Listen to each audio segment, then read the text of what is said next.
Welcome to my guest, Robert Greenberg. He is a composer, professor, lecturer, author, and music expert. He's currently music historian in residence with the San Francisco Performances. His book is How to Listen to Great Music, a guide to its history, culture, and heart. And he's a new member of the Ora TV family with his series on music appreciation, which we will talk about in just a moment. How did this all happen? How did you get into music? I got into music because I had no choice. My grandmother graduated from what was then the New York Institute of Musical Art and became Juilliard in 1916 in piano. And from that moment, every male in the family was required to play piano. My father and then me as well. So I was always surrounded by the music. Born into it? Born into it. Were you a prodigy? I was not. And I'm glad I wasn't. So you were not gifted? Oh, I would say I had a certain gift, but I wasn't one of these crazy people that makes people cross themselves. The good thing about not being a prodigy is when I went into music, I went into it by choice rather than by childhood necessity. Oh, so when you say went into it, did you want to be a musician, composer, conductor, what? I wanted to be a piano player. So that's what I was at first. And then I started writing music, and then I wanted to be a composer. And I kept wanting to be a composer. And when my parents asked me what I was going to major in college, I told them music, and they were stunned. Music? That's ridiculous. I said, why have you been giving me lessons all these years? What did you think was going to happen? It was one of those moments. Ultimately, I got a PhD in music composition. I wanted to stay in the Bay Area rather than become an academic nomad, so I started taking any kind of teaching job I could, which led me to the San Francisco Conservatory, where I was the chair of the Music History and Literature Department for 16 years. So it's a strange, flaky life I've had. So you don't teach composing, you don't teach instrumentation, no, you teach the history of music. I taught history of music, but I left that job in 2000 because what I've been doing since then is making recordings for the Great Courses, or it's also known as the Teaching Company, which is this company. I mean, if there's anyone who hasn't gotten their catalogs, I'd like to meet who that person is. They're the Pottery Barn of intellectual catalogs. And these are supposedly the great professors teaching what they teach best in your living room. And I've been making these courses since 1993. And it was because of these courses that John Houseman discovered me, John being the CEO of Ora TV, because John, bless him, is a fan of mine. And he contacted me and said, let's do something. And I said, that sounds great. That's great. Now, do you still play piano? I do. I do. I'm a jazz player, which means I don't have to follow music and play wrong notes. When we were kids, there was always a course in high school or junior high school, music appreciation. And we took offense to that, saying that, what do you mean we don't appreciate it? I love Sinatra. Yeah. What didn't we appreciate? Well, you were trying to be force-fed Beethoven and Brahms and Bach, you know, these apparently dead Euro males, by some little lady who had no sympathies for what you did like. And when I look back at how we abused our music appreciation teachers, I mean, everyone says today, oh, it's a disaster. There's no music appreciation in the elementary schools. And my response is, it was a disaster when it was in the elementary schools. It was taught wrong. Oh, taught terribly. No, it has to be taught in context to the world that the people are living in at the time you're teaching it. And you don't want to trivialize, but by the same token, you've got to give people a context, a reason to understand what's going on. Like learning to appreciate good food. Like learning to appreciate anything. Give a 16-year-old a really fine single malt scotch, and he or she will spit it out. Right. Because they've no context to appreciate what seems to be poison.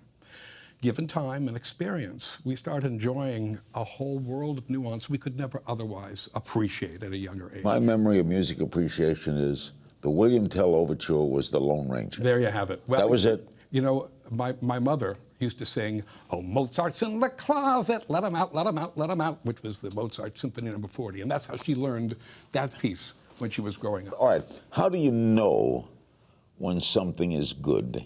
If I like well-done steak, that's good to me. I don't like rare steak. I like well-done steak. But you do like chunky peanut butter. Yeah, I like chunky, correct. And certain things where there are absolutes. Right, that's universal. If you don't like chunky peanut butter, you are dead. There's severely wrong with you. It's correct. True. So how do I know what's good in music? How do I get an appreciation of the classics?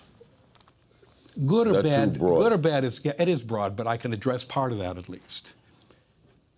all music should be accessible to pretty much all people because the musical impulse is the same impulse by which we speak language. We form sounds across time. We give it inflection in order to create meaning and intensity. Music takes that another series of steps, but we're hardwired to communicate with music. The music of the last 250 years is frankly contemporary music, and this is all the repertoire, or 90% of the repertoire we would hear in the concert hall or in the opera house. So the most important thing I can do is frame this music as being relevant, give you an idea of who the composer was, why that composer made the kind of artistic choices he or she did, frame the period in which that composer lived, and draw the parallels to our world and the differences to our world, create metaphor so that we can identify with what we're hearing. Larry, here's a game I play, and it's a good game. Figure a good human life is 90 years. Now, my dad's 89, so I'm going to have to up that very soon. But a good human lifetime is 90. 3 human lifetimes ago, born, die, born, die, born, die. 270 years. 270 years ago, it was 1744. Bach was hard at work at Leipzig. Haydn was 12 years old and singing in the boys' choir at St. Stephen's Cathedral in Vienna. George Washington was 12 years old. Mozart was not going to be born for another 12 years. Beethoven wasn't going to be born for another 26 years. 3 human lifetimes, that's all. This music is quite contemporary. The expressive content is relevant to us today. This is not distant stuff for us. So my job is to render contextual and relevant this magnificent repertoire of art that we all deserve to enjoy. Are people writing classic music now? I am, yes. Are others? Is there a Beethoven among us? Well, that's always the good question because we often don't know until we're all dead. Yeah. There are very talented composers among us. And yes, there is a marvelous concert world going on right now. Although Arthur Fiedler told me that the Beatles are writing music that will be played 300 years from today on what they did with tonal chords. I'm not sure I would say 300, but you know, I would compliment that. I'm often asked what rock and roll is going to prove lasting. I mean, we know that Mozart and Haydn and Beethoven and Brahms and these guys, this music is lasting. What rock and roll will be lasting? And my response is always, don't think about who the performer is. Think about whether the music created has the substance to be reinterpreted different ways. Can the Rolling Stones' I Got Satisfaction be reinterpreted different ways? My answer is no. That music is dependent on its original performance and its original performers. It's personality-driven. But the music of the Beatles is not personality-driven. It is musically driven. Harmony, melody, texture. It's all there. It can be done many different ways. So I will say that the Beatles, the best Beatles music, will endure for a long time. Gershwin? Oh, my favorite. Everyone's favorite. What would he have done? He died at 37. I know, it was terribly tragic. 1937, yeah. His brother lived to 95. Yes, he did, and took very good care of George's music. Who knows what Gershwin would have done? I mean, Schubert died at 31. Chopin died at 39. Mozart died at 35. The world was open to anything. Now, you grew up, Brooklyn was an influence in your life, right? Yes, it was. Okay. You're doing a new series for Ora TV. Now, the project is called, let me get this right, Conspiracies, Peccadillos, and Dirty Little Secrets, Fun and Games with the Great Composers. What's it about? These are 8-minute shows, and it's about salacious facts, all those things we hope no one notices when we're alive, but once we're dead, everyone knows about them. I've tried to take one episode in the life of each of the composers I'm talking about, an episode that composer would probably just as soon have kept out of the history books, and talk about it. Part of it is just pure yellow journalism, but the impulse. Titillating. Oh, you know what? We all need to be. Give me an example. Give you an example. Carlo Gesualdo. Who? Well, I probably should have picked a more well-known composer, but in his day, he was very well-known. He was a prince, the Prince of Venosa, a very big royal man in Naples. He killed his wife and her lover in their bed.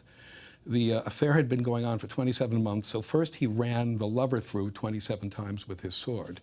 Then he pulled out a small knife and, as the inquest said, assaulted his wife in those areas where no modest woman should ever be revealed. He was pissed. Oh, so you know, I mean... Tell me something about the creator of jazz, Bach. Bach is generally regarded as the first jazz musician. Well, I wouldn't argue with that at all. Yeah, the Bach story we're telling is he got thrown in jail. He got tossed in the Huskow in 1717. What did he do? He wanted to move on. He was working in Weimar, and he told the Prince of Weimar, you know, dude, I'm leaving. Someone else just got promoted instead of me, a guy named Drisa. I'm out the door. I got a new job. And this royal person said to Bach, dude, it's 1717. You're a working man. You don't tell me when you leave a job. I tell you. He got tossed in jail. I figured 1 or 2 days would pass. Bach would see the light. He'd come out. He'd be repentant. He'd get his job back. No. This became a game of nerves. For 30 days, Bach sat there in jail, writing his well-tempered clavier, because he was allowed to write, until finally the prince blinked. It was a terrible embarrassment to have imprisoned his house musician. So he kicked Bach out. He was given Bach didn't quit. I fired him. Sent him on his way, and Bach went on his way, took the next job. Whatever happened to him? Yeah, right. What happened to Mozart? Too many things happened to Mozart. Give me one. But what we're going to talk about is how Mozart really died. You know, there's so many rumors. Salieri killed him. Well, nah, he didn't. But it makes a great story, doesn't it, that you were poisoned by a jealous colleague?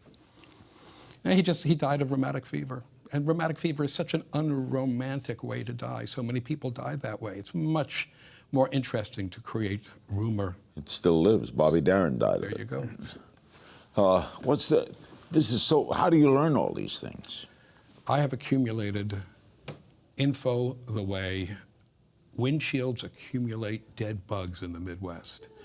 This is just what I do. And I'm fascinated by the lives and the histories of the people who create this amazing music, this amazing art. You know, we tend to look at art, we tend to look at music as these kind of superhuman creations, something above and beyond the everyday. No, these are objects made by people just like us, by working people.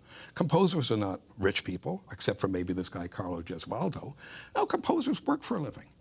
And what they create is of their time and place. So I'm fascinated by the choices they make, and therefore I'm fascinated by their lives and personalities. The series is Conspiracies, Peccadillos, and Dirty Little Secrets, fun and games with the great composers. The host for Ora TV is starting soon, Robert Greenberg. Thank you so much. Thank you, my friend. Really looking forward to this. Good.